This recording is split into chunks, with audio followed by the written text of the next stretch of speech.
은혜와 평강이 우리 모두에게 임하기를 예수님의 이름으로 축원해 드립니다. 오늘 말씀은 베드로후서 2장 4절에서 11절 말씀을 근거로 하나님의 심판과 구원이라는 제목으로 하나님 말씀 증거하겠습니다. 고난을 이기는 산소망 베드로 전후서 강의 25번째 시간입니다.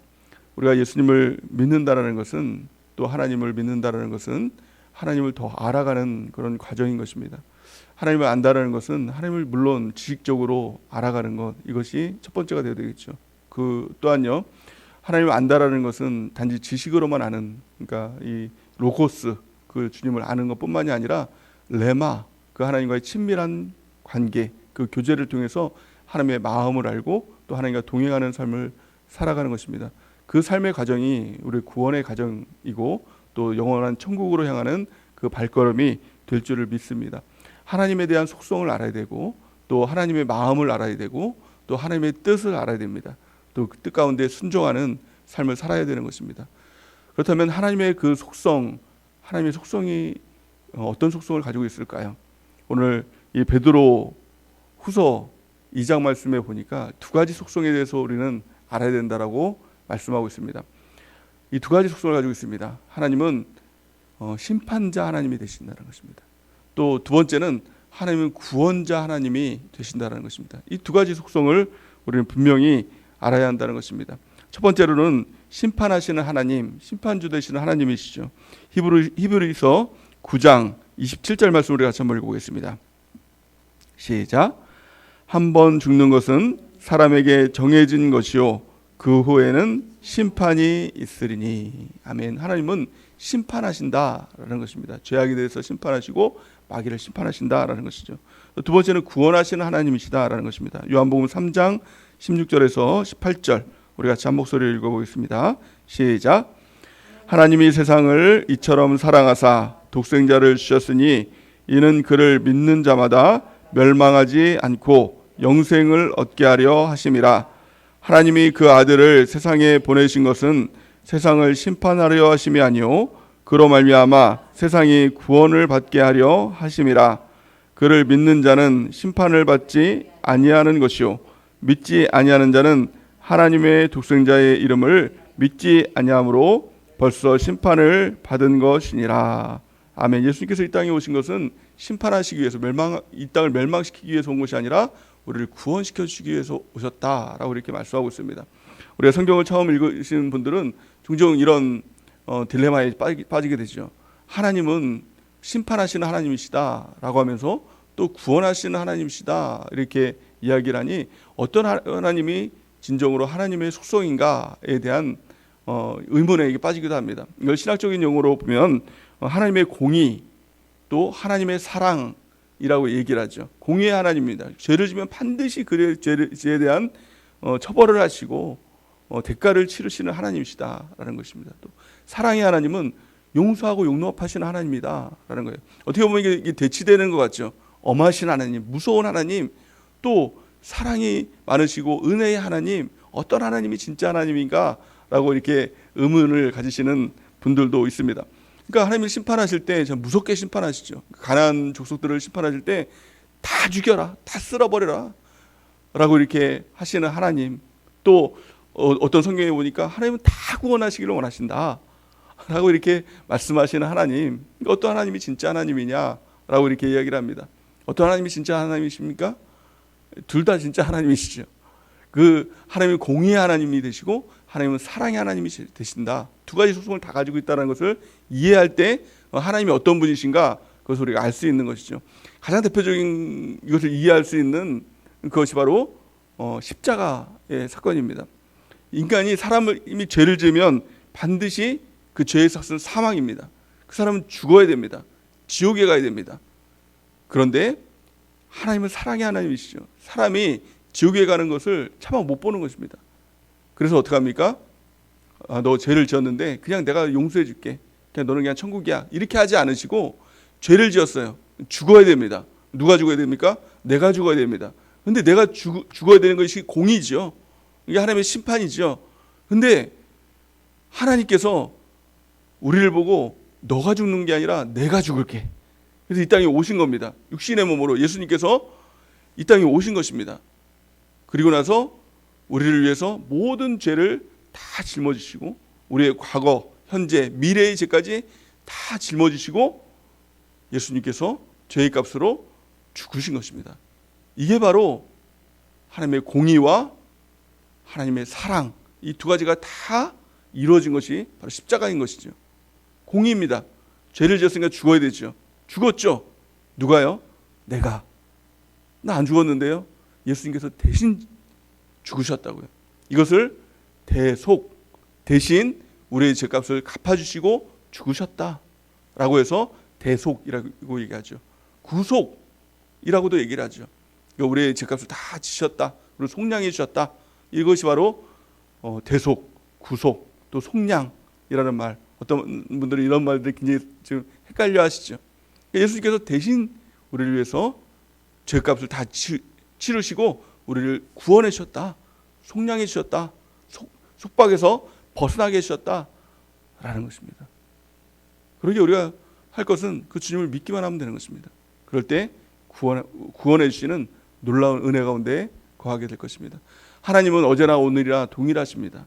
그래서 가나안을 다 쓸어버리시고 홍수로 이 땅을 다 멸하신 그 하나님이 지금은 마음이 좀 유해지셔가지고 그 죄에 대해서 멸하지 않느냐? 아닙니다. 하나님은 동일하게 심판하시는 그 하나님이신 것입니다. 어제나 오늘이나 동일하십니다. 문제는 대상인 것이죠. 하나님은 변함이 없지만 하나님이 심판하시는 대상이 무엇이냐, 또 하나님이 구원하시는 대상이 무엇이냐, 그 대상에 따라서 우리 하나님은 심판의 하나님이 되시고 구원의 하나님이 되시는 것입니다. 그럼 하나님은 무엇을 심판하시고 무엇을 구원하실까요? 하나님이 심판하시는 대상은 마귀를 심판하시는 것이죠. 또 하나님이 구원하시는 대상은 사람을 구원하시기를 원하시는 것이죠. 그래서 마귀를 심판하시기 위해서 지은 것이 지옥 아닙니까? 지옥은 그러니까 담임 목사님께서 계속 이렇게 설명해 주신 것처럼 사람 보고 가라고 만든 것이 아닙니다. 마귀, 하나님을 대적하고 교만해진 이 마귀를 보내기 위해서 만든 것이 지옥이죠. 근데 문제는 마귀를 따라서 마귀의 종 노릇하다가 마귀의 쫄개 노릇하다가 마귀가 가는데 같이 쫓아가는 것입니다. 마귀 쫓아가다가 세상에서도 마귀가 가는 길 쫓아가다가 욕심 따라가다가 죽어서는 마귀가 가는 지옥에 가는 것이죠. 그래서 하나님은 그 사람을 구원하기를 원하셨다. 그래서 십자가에 예수님께서 달려 돌아가심을 통해서 믿기만 하면, 그 주님을 믿으면 우리가 구원을 받을 수 있다라고 말씀하고 있는 것입니다. 로마서 6장 23절 말씀에 보니까 죄의 삭은 사망이요 하나님의 은사는 그리스도 예수 우리 주 안에 있는 영생이니라. 아멘. 죄의 삭은 사망입니다. 근데 믿음을 통하여서 나타나는 놀라운 은혜가 무엇이냐면 전가입니다. 신학적인 용어로 이것을 이중 전가라고 얘기하는 것이죠. 내가 예수님을 믿으면, 십자가를 의지하면 전가가 되는 역사가 나타납니다. 이중 전가. 나의 죄가 예수님께 전가가 되는 것입니다. 그러니까 내가 예수님을 믿으면 또 회개하면 죄가 다 사라지고 뿅 없어지는 것이 아니라 그 죄는 그대로 있는 것이죠. 근데 그 죄가 예수님께로 가는 것입니다. 예수님께 전가가 되는 것입니다. 그리고 예수님의 의가 우리에게 전가되는 것입니다. 그 우리가 의인이 되는 것입니다. 그 의는 자기 의, 내가 올바르게 해서 의가 되는 것이 아니라 예수님의 의가 내게 그대로 전가가 되는 것이죠. 덮어쓰기가 되는 것이죠. 그래서 우리가 의인이 되는 것입니다. 우리의 죄가 예수님께 갔을 때 그 예수님께서는 그것을 통해서 죽음을 통해서 죄의 삭은 사망이라고 말씀하고 있는데 예수님께서 십자가 달려 돌아가심을 통해서 그 죄의 값을 치르신 것입니다. 그러니까 우리의 죄는 없는 것이죠. 그 예수님을 믿고 그 예수님을 따라가는 삶, 이것이 의인된 삶, 그 의인은 예수님의 의, 죄가 없는 그 삶으로 살아가게 되는 것입니다. 오늘 본 말씀을 보니까 이 세 가지 하나님의 심판에 대해서 이야기하면서 또 구원에 대해서 이야기를 하면서 하나님의 심판이 무엇이고 또 하나님의 구원이 무엇이냐, 이것에 대한 명확한 이야기를 오늘 베드로 사도는 우리에게 말씀해 주고 있습니다. 이 세 가지 이 사건들에 대해서 우리가 이해를 하면서 하나님의 속성을 알고 깨닫는 귀한 축복이 있기를 바랍니다. 가장 첫 번째 하나님의 심판에 대해서 이야기하는데요. 하나님의 심판의 대상이 누구냐? 명확하게 얘기합니다. 타락한 천사, 마귀. 하나님은 마귀를 심판하신다는 겁니다. 오늘 성경 말씀 4절, 오늘 본 말씀 4절을 우리가 한번 읽어보겠습니다. 시작. 하나님이 범죄한 천사들을 용서하지 아니하시고 지옥에 던져 어두운 구덩이에 두어 심판 때까지 지키게 하셨으며. 아멘. 분명히 말씀하고 있죠. 하나님의 심판의 대상은 범죄한 천사들, 이 마귀들이다. 그럼 마귀들은 왜 용서하지 않느냐? 사람에겐 용서의 기회를 주잖아요. 회개하면 또 믿으면 용서해 준다라고 하잖아요. 근데 마귀는 왜 용서하지 않을까? 왜 회개가 없을까? 그 이유는 마귀를 지을 때 하나님은 그 마귀를 완전하게 지으신 것입니다. 얼마만큼 완전하게 졌냐? 하나님처럼 완전하게 만든 겁니다. 근데 마귀란 놈이 하나님하고 보니까 거의 비슷한 겁니다. 자기하고. 그러니까 내가 하나님처럼 된다. 내가 하나님보다 높아지겠다.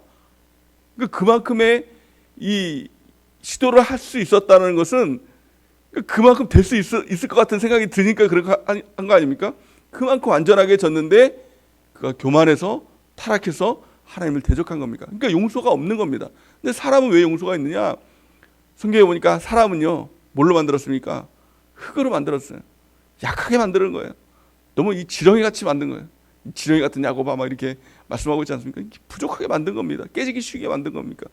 그러니까 하나님이 용서의 기회를 주는 것이죠. 불쌍하게 여기는 것이죠. 긍휼하게 여기는 것이죠.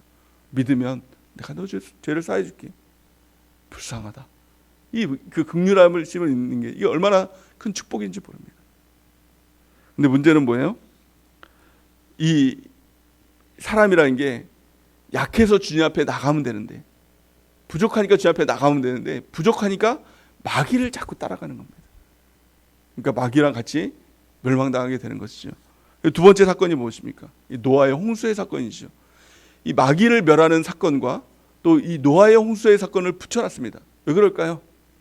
하나님은 이 노아의 홍수 사건을 통해서 세상을 멸할 때 사람을 멸한 것이 아니라 마귀의 역사, 마귀의 나라를 멸하기를 원하셨다는 것을 말씀하고 있는 것이죠. 우리 5절 말씀을 같이 한번 읽겠습니다. 5절 시작. 옛 세상을 용서하지 아니하시고 오직 의를 전파하는 노아와 그 7 식구를 보존하시고 경건하지 아니한 자들의 세상에 홍수를 내리셨으며. 아멘. 옛 세상이라는 것이 무엇입니까? 마귀의 세상이라는 것이죠. 또 경건하지 아니한 자들의 세상, 이게 마귀의 세상을 홍수로 심판하셨다라는 것입니다. 마찬가지로 이 땅에 심판이 있을 때는 마귀를 멸하는 것입니다. 마귀를 지옥 보내는 것입니다.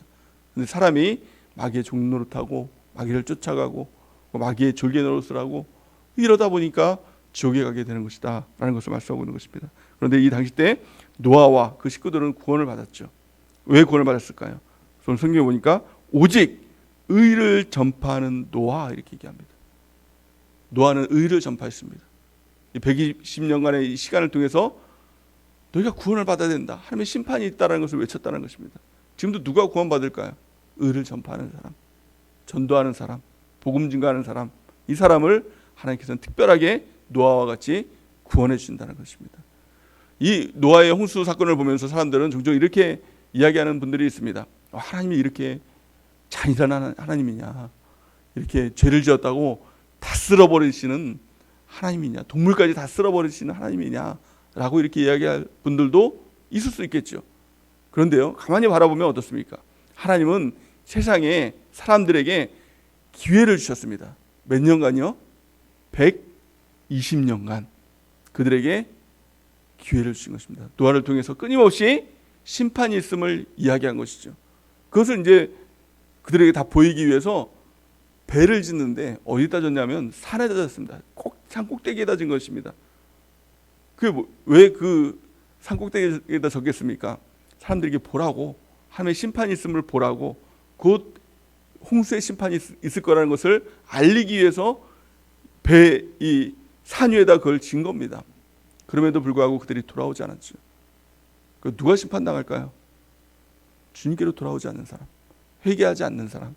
돌이키면 사는 건데, 사람은 하나님께서 불쌍히 여겨주셔서 회개하고 돌이키면 용서해 주시고 사해 주시고 구원해 주시는 것이 하나님의 방법인데, 그들은 한 명도 하나님께로 돌아오지 않아요. 그래서 결국엔 그들이 멸망을 당하게 됐다라는 것을 말씀하고 있는 것이죠. 지금도 마찬가지입니다. 우리 하나님은 우리를 구원하시기 원하십니다. 성경에 보면 이렇게 말씀하고 있죠. 사도행전 16장 31절 우리 같이 한번 읽어보겠습니다. 시작. 이르시되 주 예수를 믿으라. 그리하면 너와 내 집이 구원을 받으리이다 하고. 이것이 하나님의 방법이에요. 주 예수를 믿으라. 그러면 너뿐만이 아니라 너희 집이 구원을 받게 된다는 것입니다. 우리가 예수님을 잘 믿는 은혜가 있기 바랍니다. 이것밖에 우리의 구원의 기회가 없는 것이죠. 우리 예수님을 믿으면 구원받습니다. 하나님이 세상을 이처럼 사랑하사 독생자를 주셨으니 이는 저를 믿는 자마다 멸망하지 않고 영생을 얻게 하려 하심이니라. 아멘이십니까? 우리 예수님을 믿고 구원받는 은혜가 있길 바랍니다. 자, 세 번째 사건은 소돔과 고모라 사건이죠. 이 노아의 홍수의 사건은 물로 심판하시는 사건이었다면 소돔과 고모라의 사건은 불로 심판하시는 사건입니다. 우리 6절 말씀을 같이 한번 읽어보겠습니다. 6절 말씀 시작. 소돔과 고모라 성을 멸망하기로 정하여 죄가 되게 하사 후세에 경건하지 아니할 자들에게 본을 삼으셨으며. 아멘. 소돔과 고모라의 사건은 단지 소돔과 고모라 이 지역에 내리는 심판이 아니라 후세에 지금 이 시대에 경건하지 아니할 자들에게 본을 삼으셨다는 겁니다. 그러니까 지금도 불심판이 예비가 되어 있다는 것이죠. 이 소돔과 고모라에 하나님께서 다 그 지역을 불로 심판하셨던 것처럼 우리도 이 땅 위에 하나님의 심판이 있다는 겁니다. 소돔과 고모라도 마찬가지죠. 사람들이 어떻게 이 성에 다 이 사람들을 쓸어버릴 수 있냐, 다 죽일 수 있느냐 라고 말할 분도 있을 것입니다. 근데요, 이 성경에 보면은 이 창세기 이 말씀에 보면은 이렇게 말씀하고 있죠. 이 지역에 아브라함이 하나님께 이야기하지 않습니까? 소돔과 고모라 이 성에 의인이 50명 있으면 하나님 이 성을 멸할 것입니까? 라고 했더니 50명만 있으면 내가 멸하지 않겠다라고 얘기하죠. 45명은요? 멸하지 않겠다. 30명은요? 멸하지 않겠다. 10명 있으면 어떻게 할 것입니까? 그랬더니 10명만 있어도 그 땅을 멸하지 않겠다라고 했습니다. 그러니까 이 아브라함 입장에서는 10명 없겠어? 10명은 있겠지라고 해서 그 대화를 멈추죠. 그 기도를 멈추죠. 근데 결국에는 소돔과 고모라에 10명의 의인이 없어서 거기를 하나님께서는 다 쓸어버리셨다는 겁니다. 그렇다면 소돔과 고모라 인구가 몇 명이나 있었을까요? 제가 네이버 선생님한테 물어봤더니 50만 명이라고 얘기하더라고요. 소돔과 고모라 인구가 50만 명이었대요. 50만 명 중에서 10명이 없는 거예요. 50만 명이라는 인구가 얼마 정도 될까요? 파주 인구를 또 네이버 선생님한테 물어봤어요. 그랬더니 정확하게 가르쳐 주더라고요. 6월 달까지 이 숫자를 정확히 가르쳐 주는데 48만 7,831명이래요. 와, 소돔과 고모라하고 너무 비슷하죠. 50만 명인 거예요. 파주 인구 이게 50만 명입니다. 근데 그 중에서 10명이 없는 거예요. 새벽님에 나오시는 분들도 많이 나올 때는 10명 나오죠. 근데 그 인구도 없는 거예요. 이 파주 전체에서. 그러니까 하나님께서는 거의 쓸어버리시는 것이죠. 그러니까 얼마나 타락했냐면 천사들이 이 소돔과 고모라에 심판을 내리기 위해서 왔습니다. 롯의 집에 이제 거주하죠. 남자의 모습으로 왔습니다. 그랬더니 동네 사람들이 낯선 사람 왔다고 뭐 구경하러 온 게 아니라 그 사람을 달래요. 왜요? 남자가 남자를 강간하려고 그 사람을 막 달라고 하는 겁니다. 롯이 어떻게 합니까? 그 딸을 주겠다고 하면서 그것을 막죠. 그만큼 그 도시가 완전 타락한 겁니다. 그걸 당연시하는 겁니다. 동성연애뿐만이 아니라 막 무법하게 막 강간하고 그런 것들을 하는 것이죠. 그러니까 하나님이 쓸어보지 않을 수가 없는 것입니다. 마귀의 세상이었기 때문에 그렇다는 것입니다. 롯은 어떤 사람이었을까요? 성경을 보니까 롯은 의인이었다. 근데 성경을 보니까 의인처럼 이렇게 경건하지가 않습니다. 사실은요. 아브라함과 같이 땅을 나눌 때도 소돔과 고모라가 좋아 보여서 그 땅을 선택했던 사람이 바로 이 롯 아닙니까? 근데 롯을 성경은 의인이었다. 하나님의 택하심 받은 백성이었으니 의인이었다라고 하는 것입니다. 하나님을 믿는 사람이었다는 겁니다. 그러니까 지금으로 보면 예수 믿는 사람이었다. 롯은. 근데 문제는 뭡니까? 그 예수 믿는 사람이, 예수 믿는 가정이 10명을 못 만들었어요. 똑같이 예수 믿는 사람 10명을 못 만들었어요. 그러니까 그 땅이 심판을 받게 되는 것이죠. 우리에게도 그 책임이 있지 않습니까? 만약에 우리가 복음을 증거하지 않음을 통해서 이 땅이 다 타락했다면 그 책임 바로 우리에게 있는 것입니다. 하나님은 아브라함을 통해서, 아브라함의 기도를 통해서 아브라함의 얼굴을 보고 롯을 건져주셨죠. 간신히 건져주셨죠. 근데 그렇다면 롯은 왜 의인이었음에도 불구하고 똑같이 타락을 하고 똑같이 멸망받는 신세가 됐을까? 오늘 본 말씀은 그것에 대해서 말씀을 해주고 있죠. 우리 7절 8절 말씀 같이 한번 읽어보겠습니다. 7절 8절 시작. 무법한 자들의 음란한 행실로 말미암아 고통당하는 의로운 롯을 건지셨으니 이는 이 의인이 그들 중에 거하여 날마다 저 불법한 행실을 보고 들음으로 그 의로운 심령이 상함이라. 아멘. 그는 의로운 모습이었습니다. 하나님의 백성이었습니다. 그런데 소돔과 고모라 타락한 그 땅에 가서 날마다 불법한 행실을 보고 들음으로 의로운 심령이 상함이라. 우리도 마찬가지입니다. 이 땅에서 우리가 무엇을 보고 있느냐, 무엇을 듣고 있느냐, 그 죄를 보고 죄를 자꾸 들으면 그 심령이 상하는 것입니다. 보는 것, 듣는 것, 이것을 주의해야 됩니다. 하나님의 말씀을 보고 또 하나님의 말씀을 듣고 또 이 교제권을 바로하고 우리 교회 셀 안에 있는 것, 또 성령 하나님을 의지하는 것, 이것이 구원의 길을 가는 방법이 되는 것이죠. 에베소 2장 2절에서 3절 말씀 보니까 이 세상 이 모습을 분명하게 보여주고 있는 것이죠. 누가 지옥 가느냐 라는 것을 보여주고 있는 것이죠. 우리 같이 한번 읽어보겠습니다. 시작. 이때 너희는 그 가운데서 행하여 이 세상 풍조를 따르고 공중의 권세 잡은 자를 따랐으니 곧 지금 불순종의 아들들 가운데서 역사하는 영이라. 전에는 우리도 다 그 가운데서 우리 육체의 욕심을 따라 지내며 육체와 마음이 원하는 것을 하여 다른 이들과 같이 본질상 진노의 자녀이었더니. 아멘. 본질상 진노의 자녀라는 것이 무엇입니까? 마귀 자녀. 누가 마귀 자녀냐? 세상 풍조를 따르는 사람들. 그것이 바로 공중 권세를 잡은 자, 마귀를 따르는 사람들이다라는 것이죠. 또 3절에 보니까 전에도 우리도 다 그와 같이 육체의 욕심을 따라, 그러니까 육체의 욕심 따라 살아가는 사람, 또 마음이 원하는 것, 육체가 원하는 것, 그것대로 사는 사람, 이 사람이 마귀의 자녀이고 마귀가 가는 지옥에 딸려가는 사람이다라는 것입니다. 우리의 모습은 어떻습니까? 세상 풍조를 따르고 있지 않습니까? 마음과 육체가 원하는 대로 그대로 따라가고 있지 않습니까? 우리가 이것들을 거부해야 됩니다. 우리 육체를 따라가는 사람이 아니라 하나님 말씀을 따라가는 사람이죠. 또 마음과 육체가 원하는 대로 살아가는 것이 아니라 하나님의 마음, 그 마음을 따라서 또 하나님의 뜻을 따라서 순종하는 사람, 그 사람이 구원받는 사람이다 라는 것을 말씀하고 있는 것이죠. 그것이 무엇을 통해 이루어졌습니까? 예수님을 통해서 이루어졌습니다. 우리는 다 세상의 풍조대로 살았던 사람입니다. 또 본질상 마귀의 자녀로 살았던 사람입니다. 마음과 육체가 원하는 대로 살았던 사람입니다. 근데 은혜가 무엇입니까? 예수님께서 이 땅에 오셨다는 것이 은혜인 것입니다. 왜 오셨을까요? 우리를 마귀의 종으로부터 우리를 건져주시기 위해서 오셨다라고 성경 말씀하고 있는 것입니다. 히브리서 2장 14절에서 16절 말씀 우리 같이 한번 읽어보겠습니다. 시작.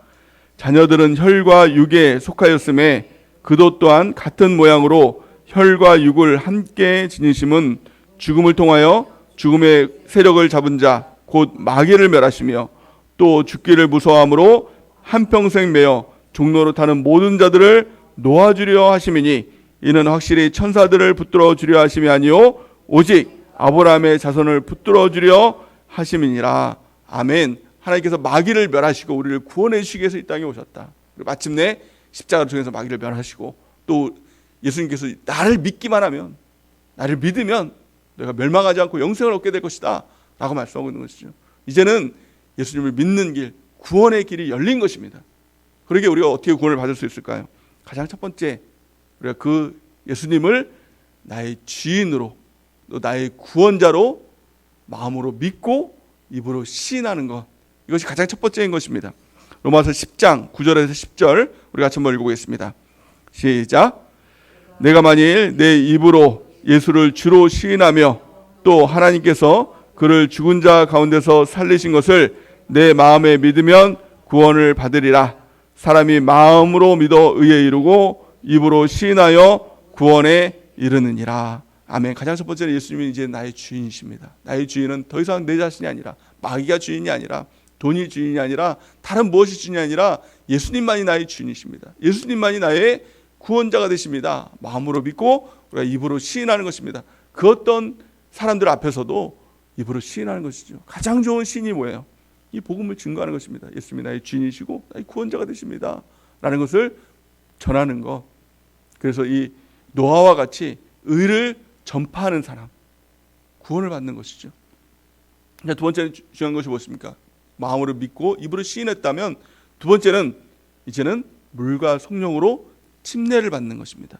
성경은 마가복음 16장 16절에 이렇게 말씀하고 있습니다. 우리 같이 한번 읽어보겠습니다. 시작. 믿고 침례를 받는 사람은 구원을 얻을 것이요 믿지 않는 사람은 정죄를 받으리라. 아멘. 무엇을 믿는 것입니까? 예수님이 나의 주인이십니다. 예수님이 나의 구원자이십니다. 이것을 믿고 침례를 받는 사람은 구원을 얻을 것이다. 믿지 않는 사람은 이미 정죄를 받고 심판을 받은 것이다. 지옥길이다 라는 것을 말씀하고 있는 것이죠. 여러분들 침례를 받으셨습니까? 침례를 안 받았다면 침례를 받아야 되겠죠. 근데 만약 침례를 받았다면 이것은 단지 예전에 침례 받았으니까 나는 구원, 이것이 아닙니다. 침례는 의식이 아니라 그것은 바로 선언입니다. 어떤 선언일까요? 내가 예수님의 십자가와 함께 나는 물에 들어가 죽은 사람입니다. 그리고 올라올 때 나는 예수님과 함께 부활한 사람입니다. 그걸 쉽게 말하면 나는 죽고 내 안에 예수님이 사십니다. 이것이 바로 침례의 정신입니다. 그 침례를 받았다는 것은 우리가 날마다 나는 죽었습니다. 예수님이 내 안에 사십니다. 이것을 고백하면서 이 믿음으로 사는 삶을 사는 것입니다. 그 사람이 구원받은 사람이죠. 여러분들은 죽었습니까? 예수님과 함께 죽은 사람입니까? 또 예수님과 함께 부활해서 내 안에 예수님으로 사는 사람입니까? 그 삶이 구원의 삶이고 그 삶을 통해서 우리가 영원한 천국으로 한 걸음 한 걸음 나가는 삶이 된다는 것이죠. 우리 갈라디아서 2장 20절 말씀을 같이 한번 읽어보겠습니다. 시작. 내가 그리스도와 함께 십자가에 못 박혔나니 그런즉 이제는 내가 사는 것이 아니요 오직 내 안에 그리스도께서 사시는 것이라. 이제 내가 육체 가운데 사는 것은 나를 사랑하사 나를 위하여 자기 자신을 버리신 하나님의 아들을 믿는 믿음 안에서 사는 것이라. 아멘. 나는 죽었습니다. 내가 열심히 노력해서 무엇인가 얻으려고 했던, 내가 꿈꾸고 무엇인가 이루려고 했던 내 자신은 죽은 것입니다. 그러면 나는 무엇으로 삽니까? 내가 어떻게 살 수 있습니까? 우리가 살 수 있는 방법이 무엇입니까? 예수님의 은혜로만 살 수 있는 것입니다. 은혜 붙들어야 사는 것입니다. 하나님, 나는 할 수 없습니다. 하나님은 하실 수 있습니다. 하나님을 철저하게 의지해야 되겠죠. 하나님께서 인도하시고 하나님의 공급하심으로 살아야 되겠죠. 우리가 세상에 있을 때는 내가 무엇인가를 해서 얻어야 사는 사람이었지만 이제는 하나님이 주셔야만 살 수 있는 사람입니다. 하나님이 도와주셔야만 살 수 있는 사람이 된 것입니다. 그것을 바로 은혜라고 얘기하죠. 은혜는 나의 공로가 아니라 하나님이 주시는 것입니다. 값없이 주시는 것입니다. 그 은혜가 무엇입니까? 어떻게 그 은혜를 받을 수 있습니까? 하나님께서 은혜의 수단을 주셨습니다. 그래서 은혜의 수단인 하나님의 말씀 붙들어야 사는 사람, 은혜의 수단인 하나님의 성령 붙들어야 되는 사람, 또 하나님의 은혜의 수단인 교회를 붙들어야 되는 사람으로 우리가 바뀐 것입니다. 이것이 바로 침례받은 사람의 정신이고 그 삶인 것입니다. 이제는 나는 죽었습니다. 내 안에 예수님이 사십니다. 예수님만이 나를 도와주실 수 있고 예수님만이 나를 인도해 주실 수 있고 나를 먹여 살려주실 수 있는 것입니다. 우리가 그 은혜의 수단을 붙들고 날마다 주님을 따라가는, 주님을 의지하고 주님만 붙들고 주님께 붙어 있어서 살아가는 우리 모두가 되는 은혜가 있길 바랍니다. 그리고 나서 중요한 것은 이제는 그 복음을 증거하는 바로 노아와 같은 사람이 되어야 되는 것입니다. 롯과 같은 사람이 되면 안 됩니다. 거기에 세상 풍조에 따라서 휩쓸려가는 사람 되면 똑같이 죽는 것입니다. 아브라함의 중보기도가 없었으면 롯도 소돔과 고모라에서 같이 불에 다 죽을 수밖에 없는 사람이었을 것입니다. 이제 우리는 그 주님의 복음의 은혜를 받았으니 노아와 같이 의를 전파하는 사람, 확실히 구원이 보장된 사람, 영원한 천국으로 나아가는 우리 모두가 되는 은혜가 넘치기를 예수님의 이름으로 축원해 드립니다. 우리가 모두 구원받는, 예수님 믿고 구원받는 우리 모두가 되는 은혜가 넘치기를 예수님의 이름으로 축원해 드립니다. 이 시간 기도하는 시간